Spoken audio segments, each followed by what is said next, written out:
Баршаларыңызға сәлем, сіздермен бірге мен Диана, менің арнама қош келдіңіздер. Менің арнама тіркеліп, лайк басып және де комментарий жазуды ұмытпаңыздар.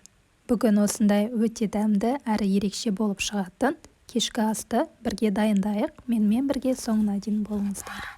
Ең алдымен етімізді турап аламыз. Бұл жерде менде сиырдың еті, оны сәл жұқалап етіп турап алсаңыздар болады.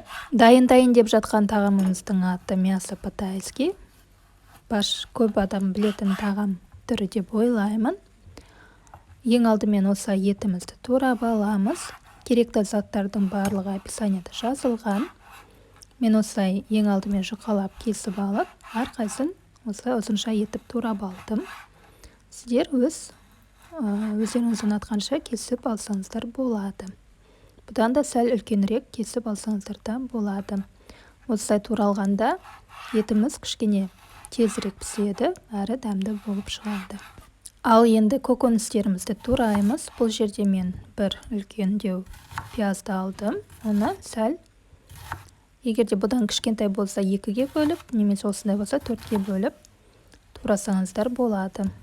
Яғни әр көкөністі бірдей етіп турасаңыздар өте әдемі болып шығады. Мен пиязды осылай үлкенірек етіп турап шықтым. Және де дәміне қарай осылай сарымсақты қоссаңыздар болады. Оны да осылай сәл үлкен етіп турап шығамыз. Ал енді тағы да көкөністерде мен қызанақ пен қиярды қосатын болдым. Егер де қияр қосқыларыңыз келмесе, қоспасаңыздар да болады, бірақ ол өте әдемі түрі беріп тұрады. Оларды да осылай ұзынша етіп турап шығамыз. Қиярды осындай ерек кескішпен турап шықсаңыздар өте әдемі болып көрінеді. Және де ұзынша етіп тураңыздар.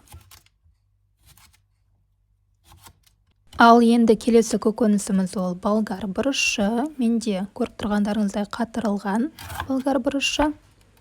Егер де сіздерде қатырылмаған болсаңыздар, тіпті жақсы. Оны осылай 3-4 болгар бұрышын алып, әр түрлісінен алған тіпті әдемі болып көрінеді. Бұл жерде менде жасыл және де қызыл. Оларды да сәл үлкенірек етіп кесіп аламыз. Ал енді қызып тұрған пешіміздің үстіне табамыз салып, оған сұйық майды құйып қыздырып, ең алдымен етімізді пісіруге көшеміз.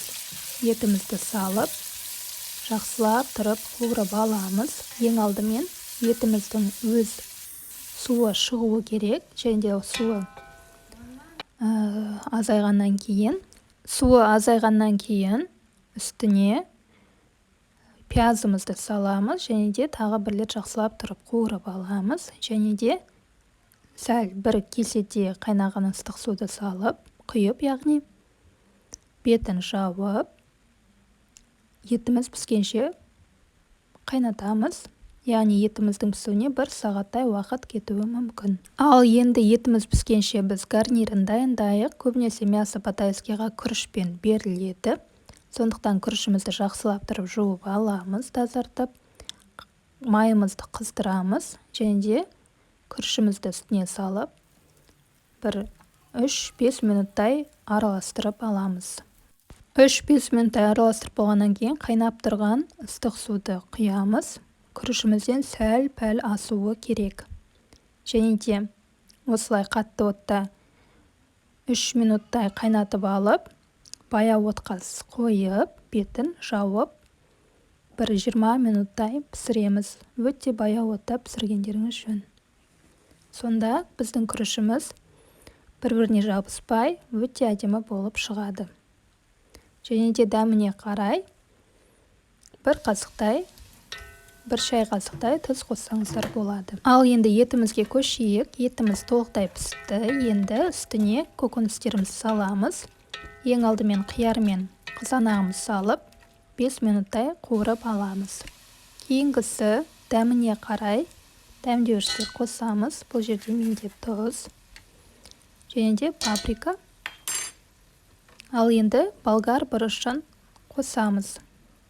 Яғни болгар бұрышы мен сарымсақты дәл пісер кезде қосқаныңыз жөн, сонда өз дәмдерін күшті сақтайды. Осылай салып, тағы да бір рет араластырып аламыз.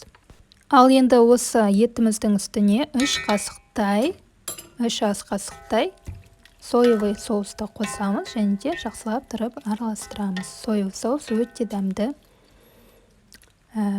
иіс әрі ерекше дәм береді. Енді осылай тағамымызды әрлейміз. Міне көріп тұрғандарыңыздай күрішіміз өте әдемі болып піскен, бір-біріне жабыспаған. Енді осыны әсемдеу үшін кесемізге күрішімізді саламыз. Енді осы кесемен әрлейтін тарелкамыздың үстіне күрішімізді саламыз және де жан-жағына дайын болған етіміз бен көкөністерімізді әдемілеп тұрып салып шығамыз.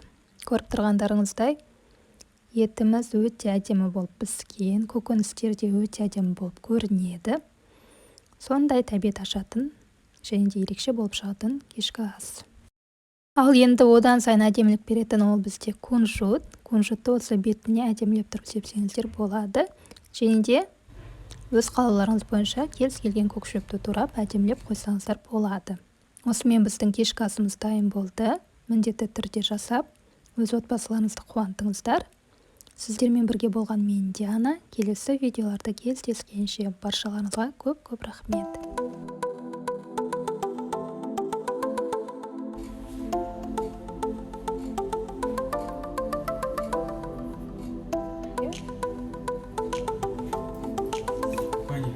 ертең істейін